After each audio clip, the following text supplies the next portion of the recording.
So basically, what a labor union was, is it was like a middleman in between the employees and the employers, and what it helped do is protect the common worker from things such as wage cuts or bad working conditions, and it also helped protect them from things such as like overworking their hours. And now that you know what a labor union is, you're set to watch the rest of the video.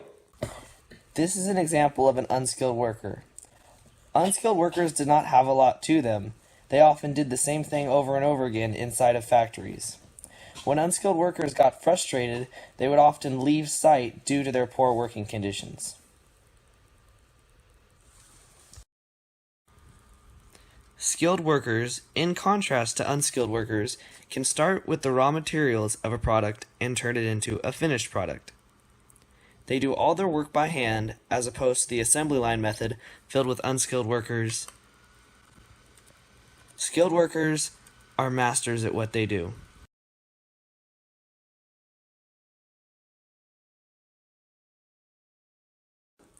So the main reason labor unions organized was because of things like the bad working conditions or the wage cuts. A lot of times when they organized, they were shooting to end things like child labor or give other people health benefits, and they also were trying to protect those who were injured or retired working.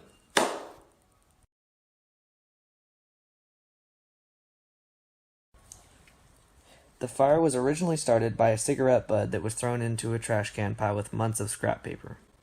Workers tried to escape from the building, but all the doors were locked to keep people from walking off-site. They all either burned to death, died of smoke inhalation, or even jumped off of the building from the windows. 146 people died in total, 123 of them being women. This led to the improvement of factory safety standards and sparked the growth of the International Ladies Garment Workers Union. So one of the causes of the Great American Railroad Strike were the wage cuts. Good job this year. This is for you. Oh, but wait. Sorry, we're gonna have to cut your wages for a third time. I don't know about you, but that would definitely make me mad. You ever wonder what happens when 100,000 workers don't get what they want? See for yourself. Towards that horsehead pump, so it's even gotten closer. Oh, we just had a pan back. We just had a huge explosion. Workers burned facilities, railroads, and railroad cars, as seen in the previous scene. An estimated 100 people were killed, and 100,000 workers with no union were up against the state militia, National Guard, and federal troops. So the Pullman strike was a lot like the Great American Railroad Strike in a lot of aspects. However, the Pullman strike had a union. The union basically organized boycotts and shutdowns. After 30 people were killed and over $80 million of property was damaged, the U.S. Army was sent to shut it down, and the union was therefore abolished. Give us money. We want our pinheads.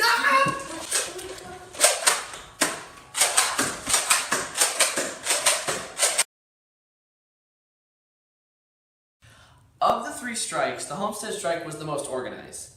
The workers on strike were locked out of the Carnegie Steel Company building, and the building was reinforced with snipers and hot water cannons. However, the state militia eventually came to end the strike, but the strike definitely hurt the company's reputation.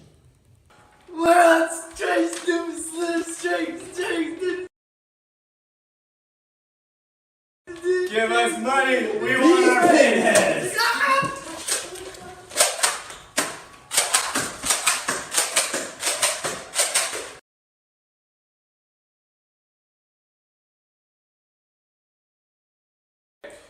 In the Lochner vs. New York case, the Supreme Court, aka me, decided that a New York law setting maximum working hours for bakers was unconstitutional.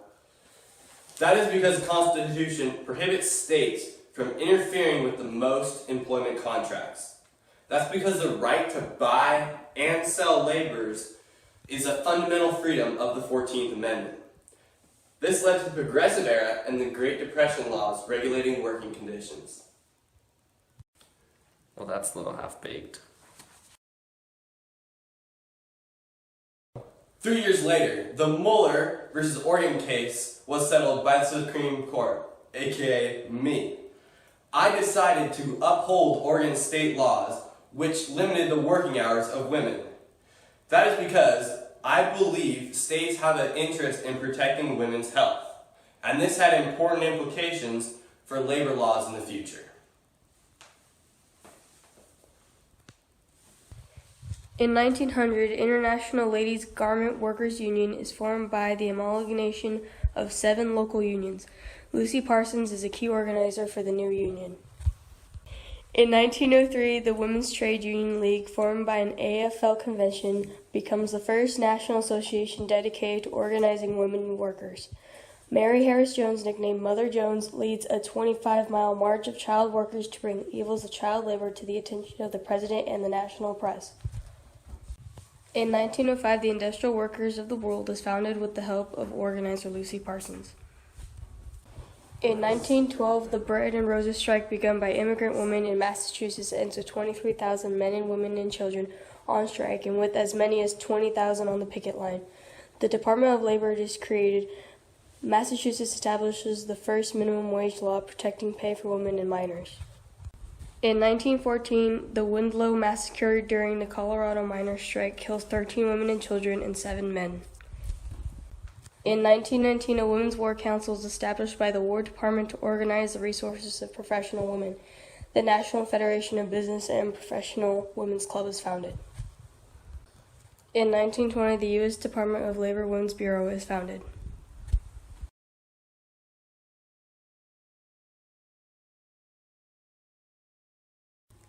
So the Knights of Labor was one of the largest and most important labor unions in the 1800s. It was led by Terence V. Powderly, and what it did is it shot for 8-hour days, and it was trying to end child and convict labor. And basically, they fought against Chinese workers, and they also excluded people like lawyers and bankers and doctors because they considered them to be like inefficient in society.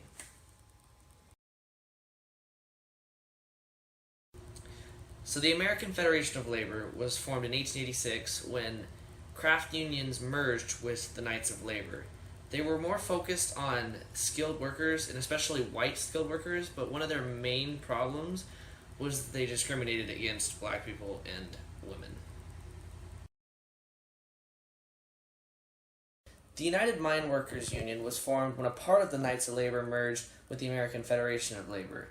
They represented coal workers in Ohio, Wyoming, Kentucky, and West Virginia, and they provided pensions and health benefits to approximately 90,000 workers.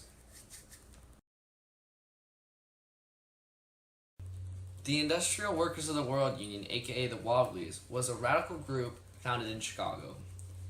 They were both socialist and anarchist and achieved many short-term goals. However, due to high turnover rates and competing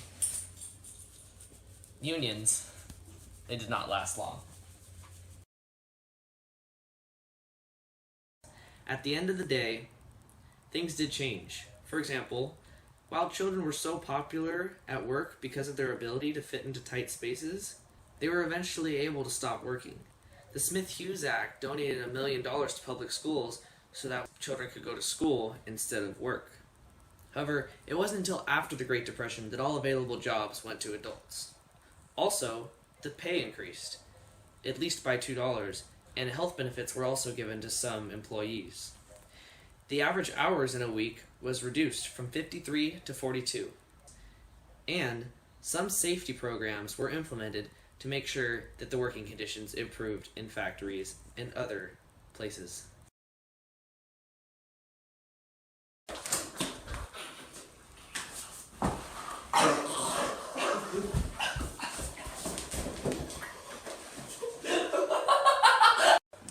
So, a lot of reasons the labor unions organized was because of the bad working conditions or the wage cuts. Why did I say I never say Yes, you do. No, I don't. I say like, I don't say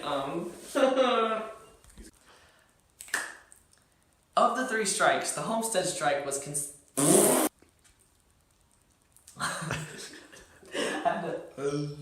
Okay. Of the 3 strikes, no, hold on, I don't want to do that. Did you touch it? Yeah. Okay. Sorry. Ready? Just pretend you're talking and I'll talk. The United Mine Workers Union was formed when No, we're not doing a part of the Knights. Ready?